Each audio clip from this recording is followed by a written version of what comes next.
Hello दोस्तों, impact learner में एक बार फिर से आपका स्वागत है। पिछली वीडियो में हमने देखा कि कैसे औरंगज़ेब की मौत के बाद उसका बेटा बहादुर शाह अपने दोनों भाइयों को मार के तख्त पे बैठता है। फिर जुल्फ़िकार खान की मदद से जानदार शाह तख्त पे बैठता है और फिर सैयद ब्रदर जो बहुत ही क्रूर थे और बहुत ही कह सकते हैं तानाशाही तानाशाह नोबल्स थे, उन्होंने जानदार शाह को मार के फ़र्रुखसियार को राजा बनाते हैं। फ़र्रुखसियार एक डी इंटेलेक्ट तरह का पर्सनैलिटी तरह का एक राजा होता है, जिसके अंदर खूबियाँ कुछ नहीं होती हैं, बट वो राजा नाम भर का बनाया जाता है। हमने देखा फ़र्रुखसियार की 1% भी नहीं चलती है, जो काम करना होता है सैयद ब्रदर्स करते हैं, सैयद ब्रदर्स के दम पे ही सारा राज्य चल रहा होता है। एक दिन फ़र्रुखसियार को दिमाग आता है कि क्या कहते हैं, क्यों ना हम सैयद ब्रदर्स से छुटकारा पाया जाए। तो उसने सैयद ब्रदर्स को मारने का प्लान बनाता है, बट सैयद ब्रदर्स उनसे एक कदम आगे होते हैं। फिर सैयद ब्रदर्स को पता लगता है कि मेरे खिलाफ साजिश हो रही है, तो सैयद ब्रदर्स फारूखसियार को पकड़ते हैं, ब्लाइंडफोल्ड करते हैं और मार डालते हैं। हाँ, ये पहला ऐसा राजा था जो नोबल्स के थ्रू मारा गया था, जो कि बहुत ही शर्मनाक बात थी पूरे मतलब एक तरीके से शो करने के लिए कि द ग्रेट मुगल एम्पायर में ये सब क्या सब चलने लगा है। और हाँ, फ़र्रुखसियार ने रॉयल फरमान जारी किया था, जिसमें ईस्ट इंडिया कंपनी को मिंटिंग राइट्स दे दिए थे कि आप कॉइन्स अपने खुद बना सकते हैं। और इसने अपने मौत को या फिर कह सकते हैं खुद में कब्र खोदने का काम किया था। तो आज की वीडियो में हम देखेंगे कि कैसे मोहम्मद शाह रंगीला आया, और इस वीडियो में हम लोग ये भी देखेंगे कैसे ये मोहम्मद शाह को रंगीला नाम दिया गया, कैसे इसके राजा बनने के बाद एक डी एक्सलेशन होना शुरू हुआ, जिसके बाद से मुगलों का ऊपर बढ़ना एक इम्पॉसिबल सा दिख रहा था। तो आइए चलिए शुरू करते हैं। तो इसमें क्या हुआ था कि ये सैयद जब फ़र्रुखसियार मार दिए गए थे, तो सैयद ब्रदर्स को था कि किसी को राजा बैठाया जाए, किसी को तख्त पे बैठाया जाए। तो मोहम्मद शाह रंगीला इसको तख्त पे बैठाया गया। और बेसिकली ये एक डीजेनरेटेड इंसान था, मतलब कह सकते हो टपोरी टाइप इंसान था। इसके पास एक भी क्वालिटी नहीं थी कि ये राजा कह सके इसको। बस इसको लस्ट दिखती थी, दारू दिखता था और कुछ नहीं दिखता था। बेसिकली सैयद ब्रदर्स मोहम्मद शाह रंगीला ने एक काम बहुत सही किया था। इसको पता था कि सैयद ब्रदर्स ने फ़र्रुखसियार को जैसे मारा था कि किसी न किसी दिन तो अगर हम सैयद ब्रदर्स का डिसएग्री होंगे किसी पॉइंट से, तो किसी न किसी दिन तो सैयद ब्रदर्स हमें भी मार डालेंगे। तो इसने यही काम किया। इसने क्या किया, उस टाइम का एक एक बहुत ही पावरफुल नोबल था चिंगकिज़ खान। बहुत ही तगड़ा नोबल था और कह सकते हो बहुत ही अच्छी पर्सनैलिटी वाला नोबल था। इसकी मदद से इसने सैयद ब्रदर्स को मरवा दिया। इसने यही काम अच्छा किया था। बट चिंगकिज़ खान जब वो नोबल उसने वज़ीरीगिरी सँभाली, तो फिर मोहम्मद शाह रंगीला से कहता था कि आप प्लीज़ सुधर जाओ, दारू मत पियो, पियो यार, कुछ भी करो, बट प्लीज़ राज को देखो, ये सब ड्रामेपंती मत करो, ये मत करो। बट जो रंगीला भाई थे, रंगीला भाई के मुँह से बस एक ही शब्द निकलता था, अगर नशा शराब में होता तो नाचती बोतल। बस वो ऐसे टाइप के इंसान थे, क्योंकि इन्हें 1% का भी वो नॉलेज नहीं था, ना नॉलेज लेना चाहते थे। बस इनको ये था कि हमको हमारे शौक व आराम मिलते रहे। तो इसीलिए चिंगकिज़ खान एक दिन गुस्सा हो जाता है और छोड़-छाड़ के चला जाता है। फिर में हम लोग देखेंगे कि जाके चिंगकिज़ खान कैसे जाके एक न्यू और सेमी इंडिपेंडेंट स्टेट बनाता है, और जहाँ पे उसने बहुत अच्छी-अच्छी पॉलिसीज़ भी लाता है। इसके टाइम पे ही नादिर शाह का इन्वेजन हुआ था। बेसिकली ये पर्शिया का था। इसने इन्वेड किया था इंडिया में और मुगलों के ऊपर हमला किया था। मुगलों के ऊपर हमला किया था। बेसिकली नादिर शाह अफ़गान में जाके अपने पैर पसार चुका था। वहाँ पे ट्राइब्स को हराया था उसने, वहाँ का और इसी नादिर शाह जब यहाँ पे आया था, इंडिया में आया था, तो मुगलों को इसने हराया और पटक-पटक के मारा। और साथ में फ़र्रुखसियार मोहम्मद शाह को क्या किया इसने, पकड़ भी लिया था। और इसने क्या किया, जितना भी इंडस वेस्टर्न साइड वाला पार्ट था, जिससे इंडस पहला जो बेसिकली लाहौर कह सकते हैं, इसने उसको कैप्चर कर लिया और इसने लूटा, इतना लूटा, बहुत ही कहा जाता है कि अगर हम लोग अकॉर्डिंग टू स्पेक्ट्रम देखें, तो इसने पीकॉक थ्रोन जो शाहजहाँ का था वो, कोहिनूर हीरा और 70 करोड़ ट्रेजरी से इसने लूट के चला गया था। ये तो तब भी नादिर शाह तो ठीक था, लूट के चला गया। फिर इसका सक्सेसर था अहमद शाह अब्दाली। बेसिकली अब्दाली एक रेजिमेंट का नाम था। ये जो अहमद शाह अब्दाली था, नादिर शाह के एक रेजिमेंट का पार्ट था। बेसिकली अहमद शाह अब्दाली एक अफ़गान था और ये एक सक्सेसर था। इसके बारे में अगर आपको और जानना तो मैं एक इसके बारे में एक अलग वीडियो बना दूँगा, अहमद शाह अब्दाली। हाँ, इसने क्या किया था कि इसने अहमद शाह अब्दाली से आप फ़ोटो दे सकते हो जो संजय दत्त के था। बेसिकली अहमद शाह अब्दाली की थोड़ा-सा मतलब फ़ेक फ़ोटो दिखाई गई क्योंकि अहमद शाह अब्दाली जिस टाइम पे 3rd पानीपत लड़ा था, उस टाइम पे वो यंग था। तो हाँ, ठीक है। तो हम लोग कहाँ पे थे? हाँ, जब इसने लड़ा तो इसने क्या किया, इसने मतलब 1 नहीं, 2 नहीं, 3 नहीं मतलब 7 बार और 7 बार से ज़्यादा मतलब इसने अटैक किया और इन्वेड किया और इसने सातों बार लूटा और पूरा चूस लिया एक तरीके से मुगलों को। मतलब कुछ नहीं छोड़ा इसने, इतना मारा, एकदम चूस लिया एकदम इसने। अहमद शाह के बाद जो राजा बनने की रेस में सबसे आगे था वो था आलमगीर टू। आलमगीर टू 4-5 साल तक राजा रहा था। इसके टेन्योर में एक ही काम हुआ था, क्या कहते हैं, बैटल ऑफ प्लासी लड़ा गया था। और इसी के टाइम पे जो मराठा थे वो पावर, मतलब मराठा पावर पे आ चुके थे, बट इसके टाइम पे मराठा और मतलब पावर्स पे आए थे। इन्होंने क्या किया था, दिल्ली में मतलब इन्वेड किया था, जो मतलब अब्दाली के बिछाए हुए अफ़गान और रोहिल्लास थे, उनको मतलब वाइप आउट करने का काम किया था पंजाब और लाहौर लाहौर जैसे स्टेट से। और भी जो ट्रिब्यूटरीज थी जो मुगल के द्वारा मतलब ऑक्यूपाइड थी, बट उसके ऊपर अफ़गान और रोहिल्लास मतलब आके मतलब घुसपैठ कर चुके थे या कुछ भी कर चुके थे, तो मराठाओं ने वो काम किया था। अभी हम लोग मराठाओं के बाद आगे दूसरी वीडियोस में और भी देखेंगे, किस मतलब कई कई सारी मतलब पर्सनालिटीज़ के बारे में बात करेंगे, महाजी सिंधिया और बालाजी पेशवागिरी के बारे में भी बात करेंगे। तो इसके लिए आप लोग को स्टे कनेक्टेड रहना पड़ेगा। तो जो तो जो नेक्स्ट राजा थे वो शाह आलम टू थे। बेसिकली ये एक इंसान था जो मतलब बहुत मतलब कह सकते हो कि बहुत बहुत सालों बाद कोई एक ऐसे मतलब कह सकते हो एक मतलब राजा पर्सनालिटी का इंसान मिला था। तो ये जो वही मैंने जो बात की थी कि मराठा मतलब मराठा लोग का पावर हो गया था और मराठा लोग की चलने लगी थी। तो मराठा थे एक सदाशिव राव भाऊ, उनकी उनकी मतलब उनकी हेल्प से शाह आलम टू मतलब राजा बना था।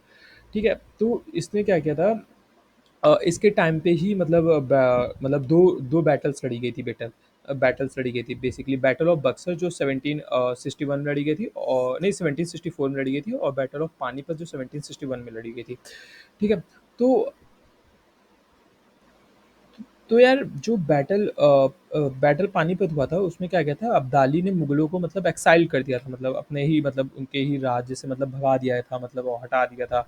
और मीनवाइल जो एडमिनिस्ट्रेशंस थे वो भी जो भी था उसको मतलब अब्दाली के जो रोहिल्लास थे, मतलब इसमें हम कैसे मतलब उसका एक नाम था नाजिबुल्ला Zabita Khan according to spectrum. वो क्या करना था, जबीता खान, आई थिंक मैं सही प्रोनाउंस कर रहा हूँ, जबीता खान। वो मतलब एडमिनिस्ट्रेशन देखने लगा था, बट 1771 में जब महादजी सिंधिया को ये पता लगता है तो महादजी सिंधिया वापस से मतलब चढ़ाई कर देते हैं और क्या करते हैं, रोहिल्लास को और दिल्ली से फिर से मतलब भगा देते हैं। ठीक है, और फिर से शाह आलम को मतलब दिल्ली में मतलब वापस से उनको दिल्ली का तख्त, शाह आलम को दिल्ली का तख्त वापस से दे देते हैं। ठीक है, फिर इसके बाद शाह आलम के खिलाफ एक साजिश बनाता है वही जाबिता खान, जिसको मतलब जो एडमिनिस्ट्रेशन देख रहा होता है अब्दाली का, और बल्कि वो अफ़गान अफ़गान होता है। जाबिता खान क्या करता है, मतलब उसने प्लान बनाता है कि शाह आलम को हम लोग ब्लाइंड फोल्ड करेंगे और मार डालेंगे, बट इसको मतलब महाजी शिंदे जो मराठा थे उनको पता लग जाता है और वो रोहिल्लास को मार देते हैं और फिर से मतलब शाह आलम टू को मतलब उसमें गद्दी में बैठा देते हैं। और ये एक ऐसा राजा था बहुत दिनों बाद जो 40 से मतलब 45 साल तक राजा रहा था। ये मतलब कह सकते हो कि ये मुगलों को बहुत ऊपर ला सकता था, लेकिन मुगल इतने मतलब इतना डिक्लाइन हो चुका था मुगल में कि लाना एक इम्पॉसिबल टास्क था, और इतनी सारी राजनीति की मराठाओं को भी कुछ चाहिए था। सब लोग अपने अपने फ़ायदे के लिए कुछ ना कुछ कर रहे थे, मराठे अपने फ़ायदे के लिए साथ दे रहे थे, कोई ना कुछ कुछ कर रहा था। रोहिल्लाज लूटने के लिए आए थे, नादिर शाह ने इतना लूटा कि ख़त्म ही कर दिया। अब्दाली आया, अब्दाली ने इतना लूटा कि उसको ख़त्म कर दिया, सब कुछ कर दिया था ख़त्म, एकदम बर्बाद भिखमंगे हो गए थे ये लोग। फिर इसके बाद अकबर टू आया था बेसिकली, मतलब ठीक था, राजा था, दूसरा राजा बनाया गया। इसके टाइम पे एक मतलब एक काम हुआ था, मतलब इसके टाइम पे इस जिसका जो टाइम पीरियड था वो 1806 टू 1837 था। तो बेसिकली मतलब समझ रहे हो, जब अंग्रेज़ों ने मतलब हुकूमत चलाना शुरू कर दी थी अपने इंडिया मतलब अपने इंडिया में। अभी हम लोग पढ़ेंगे कैसे अंग्रेज़ों ने धीरे धीरे स्टेप बाय स्टेप कैसे अंग्रेज़ों ने मतलब एक तरीके से कहते हैं मतलब पकड़ बनाना शुरू की, कैसे धीरे-धीरे सबको भड़काना शुरू किया, कैसे-कैसे लड़ना शुरू किया। तो हम लोग पॉइंट्स टू पॉइंट्स कनेक्ट करेंगे, सारे पॉइंट्स टू पॉइंट्स कनेक्ट करते चलेंगे। तो अकबर 2 में क्या हुआ था, जैसे मैंने बताया था फ़र्रुखसियार ने रॉयल फरमान जारी किया था कि ईस्ट इंडिया कंपनी को मिंटिंग राइट्स दे रहे थे कि आप लोग कॉइन्स को मिंट कर सकते हैं। जिस और फिर मैंने वहाँ पे एक लाइन बोली थी कि जो कि मुगलों ने खुद में कब्र खोदने का काम किया था। बस वो यहीं पे एक्सप्लेन करने जाऊँ। अब जब जब सब लोग जान गए थे कि मुगलों के पास कुछ नहीं बचा है, कुछ भी नहीं बचा है इनके पास। मतलब जो द ग्रेट मुगल एम्पायर, जो इतनी कहानियाँ मतलब ये था होता था, कुछ नहीं बचा है, बस गलियों तक रह गए थे ये लोग। गलियों के एक सैनिक भी आपको क्या पता तमाचा मार के चला जाए, ऐसे रह गए थे ये लोग। ठीक है। तो इस टाइम पे क्या करने लगे थे, जो ईस्ट इंडिया कंपनी थे वो अपने मतलब मिंटिंग मतलब मुगल्स के नेम पे या जो मुगल की मुहर लगती है उस नाम से इन्होंने मिंटिंग मतलब कॉइन अपना मतलब मिंट करना बंद कर दिया पूरी तरीके से। और इन्होंने अपनी चलाना शुरू कर दी, और इनके पास इतनी तथा भी नहीं थी या इतना इनके पास दम नहीं था पीछे कि ये लोग जाएं और ईस्ट इंडिया कंपनी के खिलाफ बोलें कि तुम क्यों नहीं कर रहे हो। और हाँ, एक लाइन बहुत ही इंपॉर्टेंट स्पेक्ट्रम में दे रखी है, जो कि बहुत इंपॉर्टेंट है। राजा राम मोहन रॉय को जो राजा का टैग था वो अकबर 2 ने दिया था। हाँ, मैं फिर से रिपीट कर दे रहा हूँ, राजा राम मोहन रॉय का जो राजा टैग था वो अकबर 2 ने दिया था। वो बहुत इंपॉर्टेंट क्वेश्चन है। अ, आप देख सकते हो किसी भी मतलब कॉम्पिटेटिव एग्जाम के लिए इंपॉर्टेंट क्वेश्चन हो जाता है वो। ठीक है। फिर इसके बाद आते हैं बहादुर शाह 2। ये लास्ट राजा होते हैं। इनको ज़फ़र भी कहा जाता था। ज़फ़र ये अपने सरनेम में लगाते थे, बट ज़फ़र इनका अगर तुम स्पेक्ट्रम में देखोगे तो बस वो लिख रखते हैं कि ज़फ़र एक उनका सरनेम था। बट अगर तुम वहीं बिपिन चंद्र ऐसे उठाते हो या कोई और बुक्स उठाते हो तो उसमें लिखा हुआ है कि ज़फ़र इनका पेन नेम था। मतलब pen name in the sense जैसे कोई भी अपना नाम दे देता है, जैसे कि बहुत अच्छे म्यूजिक इंडस्ट्री में कंपोजर उन्होंने अपना नाम समीर दे रखा है, जो किशोर कुमार के साथ मतलब गाते थे। तो जो लोग अपना नेम चेंज, जैसे बादशाह हो गया, रियल नेम उनका कुछ और है, जैसे हनी सिंह हो गया, रियल नेम कुछ और है, बट उन्होंने अपना देखो वैसे ही इन्होंने भी अब हनी सिंह जैसे नहीं है जी, मतलब इन्होंने भी इनकी फोटो देख लो, बस ऐसे ही बचे थे मुगल लास्ट टेम्परर, ऐसे ही बचा था। तो इन्होंने अपना पेन नेम जफर रख रखा था। हाँ, इसमें ये हुआ था कि ये जो माइटी रिवॉल्ट 1857 बेसिकली एक तरीके के कह सकते हो एक बर्थ हुआ था इंडियन रिवोल्ट का और इंडियन इंडियन रिवॉल्यूशन का, और अंग्रेज़ों के खिलाफ बगावत की पहली मतलब कह सकते हैं पहली चिंगारी थी 1857 रिवोल्ट। उसके लिए एक तरीके से मतलब लीडरशिप प्रोवाइड हुई थी, मुगलों की तरफ से लीडरशिप ये प्रोवाइड किए थे। बट ये लोग इतने मतलब इतना मतलब अंग्रेज़ लोग पास इतने हाईटेक थे, तो बाद में जाके ये मतलब पकड़ लिए गए। और बहादुर शाह के मतलब लड़के बच्चे, इनकी 3 बेटियाँ थी, मतलब वो भी पकड़े गए थे, और इनको फिर जाके रंगून में जाके मार दिया था। रंगून में जाके मर गए थे ये, मतलब मारने भी दिए गए थे, शायद मर गए थे। और इनकी बेटियों के साथ बहुत बुरा हाल किया था उन्होंने।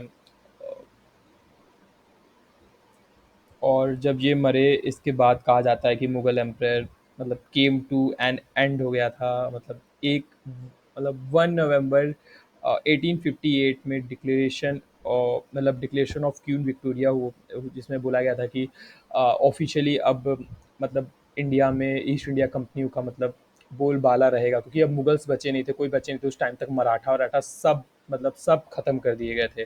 सब लोग पंजाब के लोग मतलब हम लोग सब धीरे धीरे सब कवर करेंगे। अभी हैदराबाद कवर करेंगे, अभी हम लोग मैसूर कवर करेंगे, आगे वाली वीडियोस में भी हम लोग मराठाओं के बारे में देखेंगे, पेशवागिरी देखेंगे। बहुत ही इंटरेस्टिंग इंटरेस्टिंग पॉइंट्स देखने जा रहे हैं। तो मतलब अभी हम लोग आगे अगली वीडियो में देखने जा रहे हैं। ये बेसिकली एक स्टार्ट था कि कैसे मुगल्स का औरंगजेब से स्टार्ट हुआ और फिर कैसे धीरे धीरे धीरे धीरे डिक्लाइन हुआ। जैसे कि आप देख सकते हो ये इतना ग्रीन मतलब कह सकते हो इतना ग्रीन, मतलब जहाँ देखो वहाँ मुगल्स थे। बट धीरे धीरे धीरे धीरे धीरे दिल्ली की गलियारों तक उनका एक राज रह गया। फिर लास्ट में जाके बहादुर शाह 2 को पकड़ के रंगून ले जाके उनको मार दिया गया। उनकी बेटियों के साथ बहुत गलत काम किया था, क्योंकि मुगल्स ने बहुत पहले पंजाब के खिलाफ रिवॉल्ट किया होगा या पंजाब के खिलाफ कुछ ना कुछ किया होगा। तो उनकी बेटियों को ऐसे पकड़ के पंजाबियों से मतलब उनकी ही कम्युनिटी से मरवा दिया, उनको भड़का के। तो ये एक बहुत ही मतलब कह सकते हो डिस्गस्टिंग थिंग थी जो हुई थी। और अभी इसके बाद हम लोग क्या करने कवर करने जाएँगे, मतलब वो आपको भी पता होगा कि जो मैंने बताया कि हम लोग मराठा कवर करेंगे, अभी हैदराबाद कवर करेंगे, Bengal, battle of Buxar, battle of Plassey, सब चीज़ कवर करेंगे। फिर इसके बाद 1857 रिवोल्ट में आएंगे, धीरे धीरे हम लोग धीरे धीरे आएंगे। तो हम लोग सारी पूरी मॉडर्न हिस्ट्री कंप्लीट करेंगे इसी के थ्रू। और मैं इसके साथ एक चीज़ बताना चाहूँगा, हम लोग मॉडर्न हिस्ट्री के साथ साथ अगर आपको वीडियोस अच्छे लगें तो आप उसको लाइक करें और चैनल आपको चाहता है सब्सक्राइब करें, क्योंकि बहुत इंपॉर्टेंट होने वाला है आगे वाला फेज। मैं पॉलिटीज़ के वीडियो और ज्योग्राफी के वीडियो भी लाने वाला हूँ, मैंने ऐसा सोचा है। तो अभी हम एक शॉर्ट सा करते हैं और फिर इसको एंड करते हैं। हम लोगों ने देखा कि औरंगज़ेब के बाद कैसे मतलब धीरे धीरे धीरे डिक्लाइन होना शुरू हुआ, कैसे कैसे मतलब ईस्ट इंडिया कंपनी मतलब लास्ट में मतलब बहादुर शाह को मार देते हैं और मुगल एम्पायर का वहीं पे खात्मा हो जाता है। ठीक है। तो अब अगली वीडियो में हम लोग स्टार्ट करेंगे हैदराबाद, कार्नेटिक एंड बंगाल। ठीक है। तो तब तक के लिए थैंक यू देखने के लिए, और तब तक के लिए बाय बाय। और अगर आपको इन्फॉर्मेटिव लगा हो, आपको लगा हो कि सच में मतलब वीडियो थोड़ी बहुत जानकारी मिली हो, तो प्लीज़ लाइक कर दें और सब्सक्राइब कर दें, सपोर्ट करें। थैंक यू, फिर मिलेंगे, बाय।